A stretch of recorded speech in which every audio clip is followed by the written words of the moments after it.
Grand health alliance के ज़ेर एहतमाम civil अस्पताल कोयटा में ऑल पार्टीज कॉन्फ्रेंस मुनक्कद हुई, जिसमें नेशनल पार्टी के रुकन सूबाई असम्बली रहमत साले बलोच, अवामी नेशनल पार्टी के सूबाई सदर असगर खान अचकजई, जमात इस्लामी के रुकन सूबाई असम्बली मौलाना हिदायतुर रहमान समेत दीगर सियासी जमातों के रहनुमाओं ने शिरकत की। जबकि महकमा सेहत से ताल्लुक़ रखने वाली 16 तंजीमों पर मुश्तमिल ग्रैंड हेल्थ अलायंस ने सरकारी अस्पतालों की निजकारी समेत दीगर मसाइल की जानिब ऑल पार्टीज़ की तवज्जो मबजूल करवाई।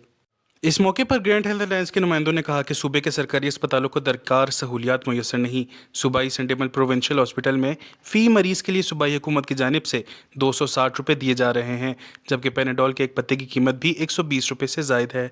उन्होंने कहा कि मौजूदा महकमा सेहत का निज़ाम मुकम्मल तौर पर नाकाम हो चुका है, मगर इस निज़ाम में बेहतरी लाने के बजाय सूबाई हुकूमत सरकारी अस्पतालों को निजकारी और ठेकेदारी की निज़ाम की जानिब ले जा रही है, जिसकी हम भरपूर मजम्मत करते हैं।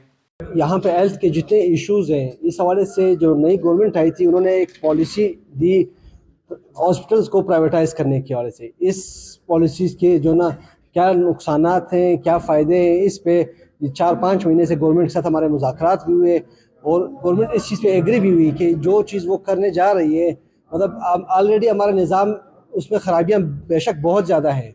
जो आपका सिस्टम है, उस सिस्टम में जो खराबियाँ आपने वो खराबियाँ दूर करनी है, सिस्टम को बेहतर करना है। लेकिन उन्होंने प्राइवेटाइज़ करके 3-4 ऐसे इदारे प्राइवेटाइज़ कर दिए, जिसके 4-5 महीने में वो असरात नज़र आ गए कि हमारा सारा बजट वहीं पे जा रहा है और बाकी हॉस्पिटल जो ऑलरेडी जो काम कर रहे थे वो कोलैप्स हो रहे हैं। पिछले कुछ दिनों में कोर्ट की तरफ से ये चीज़ आई कि डॉक्टर्स जो ना वो पॉलिसी मेकिंग में बात ना करेंगे, तो हमने तमाम पार्टीज़ को इन्वॉल्व किया कि हुकूमत के पहले दिन भी ये स्टेटमेंट था कि हम प्राइवेटाइज नहीं कर रहे हैं।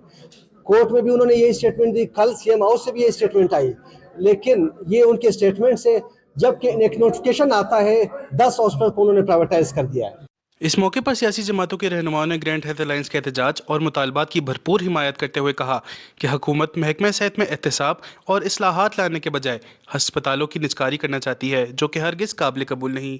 फी मरीज़ हुकूमत ने जो बजट मुहैया किया 217 रुपये था। अब 217 रुपये में किस तरह एक मरीज़ की इलाज हो सकता है, किस तरह वह जो मेडिकल फैसिलिटीज़ किस तरह प्रोवाइड की जा सकती है। जो अस्पतालों की निजकारी का मसला इन्होंने छेड़ा है। आम पश्तूनख्वा मिलियन पार्टी की जानिब से निजकारी के सख्त मुखालिफ है। कि बलूचिस्तान में एक अजीब बर्बादी शुरू हो गई है। बलूचिस्तान में सियासत को भी ख़त्म किया जा रहा है। बलूचिस्तान में हर इंसान को, हर उस तबके को जो अपने राइट के लिए आवाज़ बुलंद करना चाहता है, उसको दबाने की कोशिश की जा रही है, जो इसके अच्छे असरात नहीं होंगे। हुकूमतों की जिम्मेदारी है कि ये इलाज भी ये नहीं है कि मैं फ़ौरन में आपको, हुकूमत की भी नालायकी है, नाइली है कि मैं ये नहीं चला सकता, मैं फलानी को दूंगा तो वो अपना इदारा चलाए, वो भी हुकूमत की नाइली और नालायकी है। सियासी जमातों के रहनुमाओं ने मजीद कहा कि हम ग्रैंड हेल्थ अलायंस के शाना बशाना खड़े हैं और बलूचिस्तान असेंबली में इनकी आवाज़ बनकर बात करेंगे, मगर डॉक्टर्स को भी चाहिए कि वो अपनी कोताहियां दूर करें और फोर्सेस की तरह फ्रंट लाइन पर खड़े होकर इंसानी जानों के बचाव के लिए अपनी खिदमात सर अंजाम दें। रिपोर्टर मोहम्मद बिलाल, कैमरामैन यासिर के साथ वश न्यूज़, कोयटा।